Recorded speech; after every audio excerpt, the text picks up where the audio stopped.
जय श्री राम। आप सभी को मैं आप सभी का आज की कथा में बहुत बहुत स्वागत करती हूँ।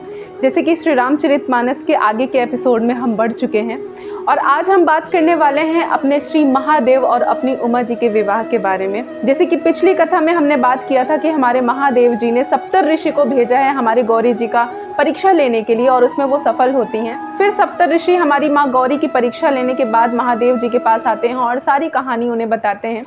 महादेव जी प्रसन्न होते हैं और इस बात को स्वीकार करके वो फिर से हमारे श्री रघुनाथ जी के ध्यान में लीन हो जाते हैं। अब इसके आगे की कथा आज हम बात करेंगे। इसी समय पर एक तारक नाम का असुर था जिसके भुजाओं में बहुत बल था, बहुत प्रतापी था।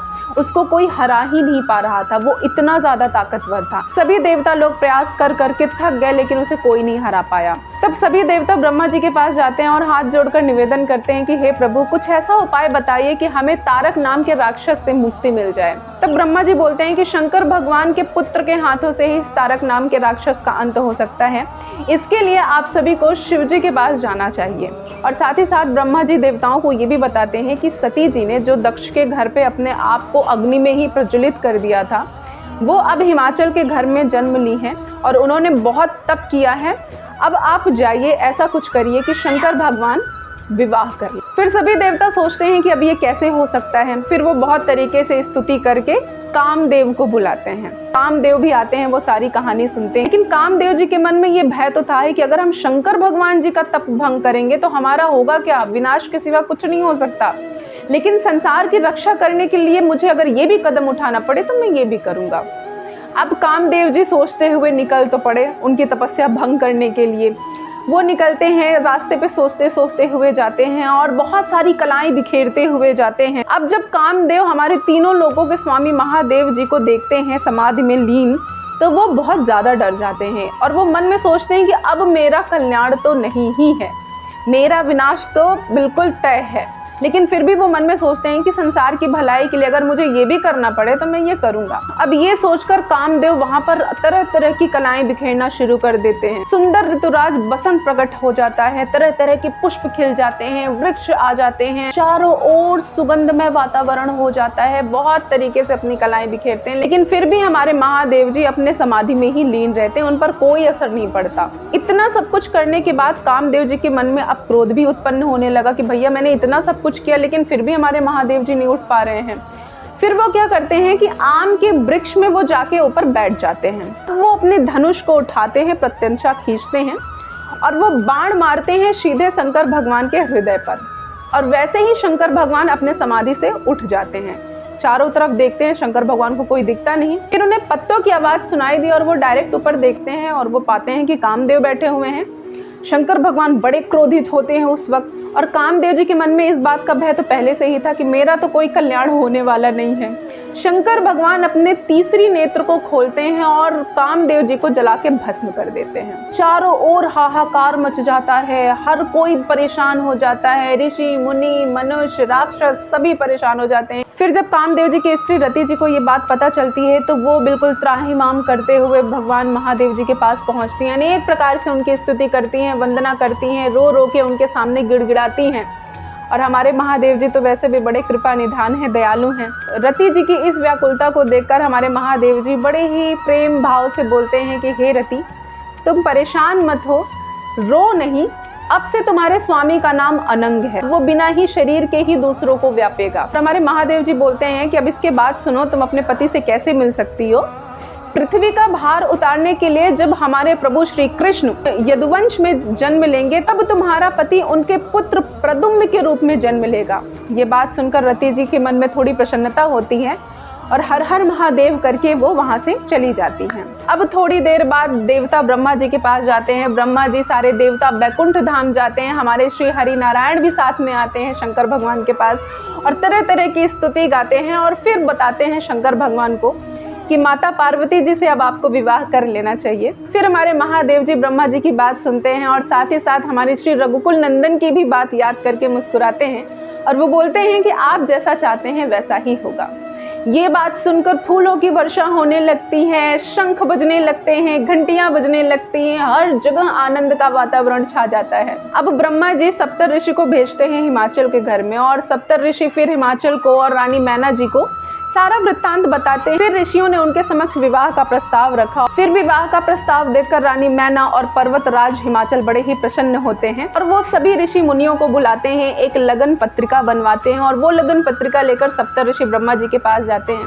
और ब्रह्मा जी जब वो लगन पत्रिका देखते हैं तो उनकी आंखें बार बार भर आ रही हैं, मन बिल्कुल प्रफुल्लित हो जा रहा है और वो जैसे पढ़ते हैं तो फिर से फूलों की वर्षा होनी शुरू हो जाती है। हर जगह शंख नगाड़े बजने लगते हैं, सबके मन बिल्कुल प्रफुल्लित हो जाते हैं। फिर ऋषि मुनियों को बुलाकर विवाह के लिए शुभ दिन शुभ नक्षत्र निकाला जाता है।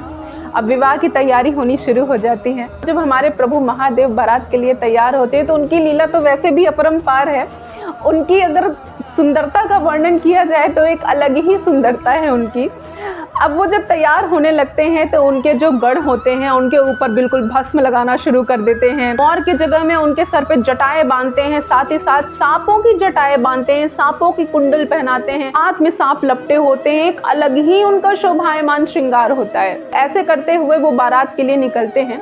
सबका अपना अपना बारात की एक टोली होती है। हमारे शंकर भगवान के बारात में भूत प्रेत, किसी का सर नहीं, किसी का पैर नहीं, सांप जानवर, हर तरीके के लोग रहते हैं। विष्णु भगवान का एक अलग ही टोली होती है, ब्रह्मा जी की एक अलग ही टोली होती है, देवताओं की एक अलग ही टोली होती है। सभी जब पर्वतराज हिमाचल के घर बारात लेकर पहुंचते हैं तो जब लोग ब्रह्मा जी को देखते हैं तो बड़े प्रसन्न होते हैं। हमारे हरि नारायण विष्णु जी को देखते हैं तो एक अलग ही प्रसन्नता सबके मन में आ जाती है। लेकिन जब शंकर भगवान को देखते हैं तो लोग भयभीत हो जाते हैं। कोई भी भयभीत हो जाए, अगर ऐसी बारात आ जाए, दूल्हे के सर पर मोर मुकुट ना होने के बजाय सांप लिपटा हो, हर जगह भस्म लगाया हो, हर जगह भूत प्रेत, किसी के सर नहीं, खून से लिपटे हुए लोग देखे तो कोई भी भयभीत हो जाए। वहाँ भी लोग भयभीत हो गए, लोग भागने लगे इधर उधर। उसके बाद जब रानी मैना आती हैं परछन करने के लिए, जब उनका स्वागत करने के लिए आती हैं शंकर भगवान का, वो भी देख के भयभीत हो जाती हैं।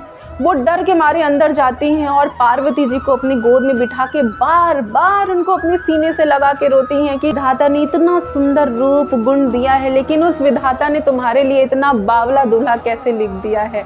मैं कैसे अपनी फूल सी कोमल कन्या का विवाह उस बावले से करवा दूं। तरह तरह की बातें करती हैं, बार बार छटपटाती हैं रानी मैना और पार्वती जी का मुख ही सिर्फ देख रही हैं।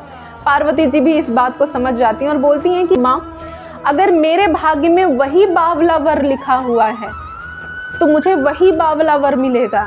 मैं कुछ नहीं कर सकती और मेरे भाग्य में उन्हीं के साथ सुख लिखा है तो मुझे उन्हीं के साथ सुख मिलेगा, इसलिए माँ परेशान मत हो।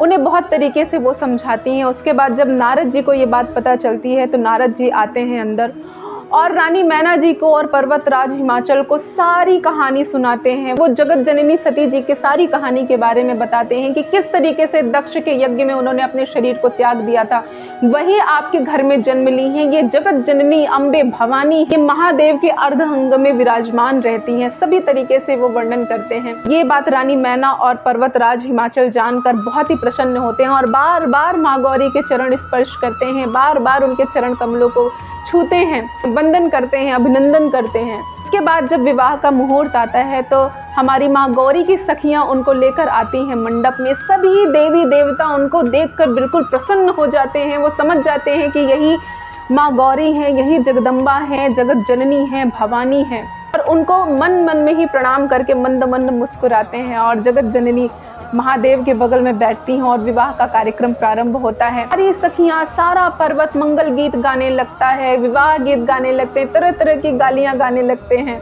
गालियां शायद आप लोग जानते होंगे कि गांवों में आज की भी डेट में गालियां गाई जाती हैं। हमारे महादेव जी और उमा जी की विवाह के समय तीनों लोग आनंद से झूम उठे थे, प्रसन्नता के साथ मंगल गीत गाने लगे थे। पेड़ पौधे पक्षी जानवर सभी बहुत प्रसन्न हो गए थे उनके विवाह से। विवाह जब बहुत ही आनंद रूप से संपन्न हो जाता है, उसके बाद जब विदाई की बात आती है तब माता पार्वती जी की माँ उन्हें गले से बार बार लगा के रोती हैं और वो बार बार सोचती हैं कि मैं अपनी पुत्री को कैसे भेज दूँ, लेकिन मन में वो ये भी सोचती हैं कि ये तो संसार का नियम ही है, एक न एक दिन पुत्री को तो भेजना ही होगा। अब हमारी रानी मैना हमारी माँ उमा को अपनी गोद में बिठा के तरह तरह की बातें बताती हैं कि पुत्री, पति धर्म निभाना ही सबसे बड़ा कर्तव्य है पत्नी का। पति ईश्वर के समान होता है, उसकी हमेशा रक्षा करना, उनके हर सुख दुख में साथ रहना, तरह तरह की बातें सिखाती हैं, जैसी माँ अपनी पुत्री को बातें बताती हैं उसी तरीके से। जब विदाई की बात आती है तो हमारी माँ गौरी बार बार पलट कर अपनी माँ की तरफ देखती हैं और उनके आंखों में अश्रु भर आते हैं। तब रानी मैना हमारे भगवान शंकर भगवान से विनती करती हैं, उनके चरण कमल पकड़कर बोलती हैं कि हे प्रभु, मेरी पुत्री से जितनी बार भी गलती होगी तो कृपया करके उसे क्षमा कर दीजिएगा, और आप मेरी पुत्री को हमेशा उसी प्रकार रखिएगा जिस प्रकार से मैं अपने कलेजे में उसे बिठा कर रखती थी। भगवान महादेव उनको बहुत तरीके से समझाते हैं। फिर हमारे पर्वत राज राजा हिमाचल भी शंकर भगवान से बहुत प्रकार से बातें करते हैं, कि चरण कमल पकड़ के उनसे निवेदन करते हैं। फिर हमारे तीनों लोकों के स्वामी महादेव राजा हिमाचल को भी बहुत प्रकार से समझाते हैं, और ये सब समझाते हुए बहुत ही आनंद पूर्वक हमारे महादेव जी हमारी माँ पार्वती जी को फिर से अपनी पत्नी के रूप में स्वीकार करके वापस लेकर आते हैं। तो आज की कथा में हमने हमारे महादेव जी और हमारी उमा जी के विवाह के बारे में बहुत अच्छे तरीके से वर्णन किया है। अब हम नेक्स्ट कथा में मिलेंगे, तो मैं आशा करती हूँ कि आपको आज की कथा पसंद आई होगी, और अगर पसंद आई हो तो कृपया करके इसे सब्सक्राइब ज़रूर करिएगा, अपने दोस्तों अपने रिश्तेदारों के समक्ष शेयर भी करिएगा। तो अब हम मिलेंगे अपने आने वाली कथा में, तो आज के लिए जय श्री राम।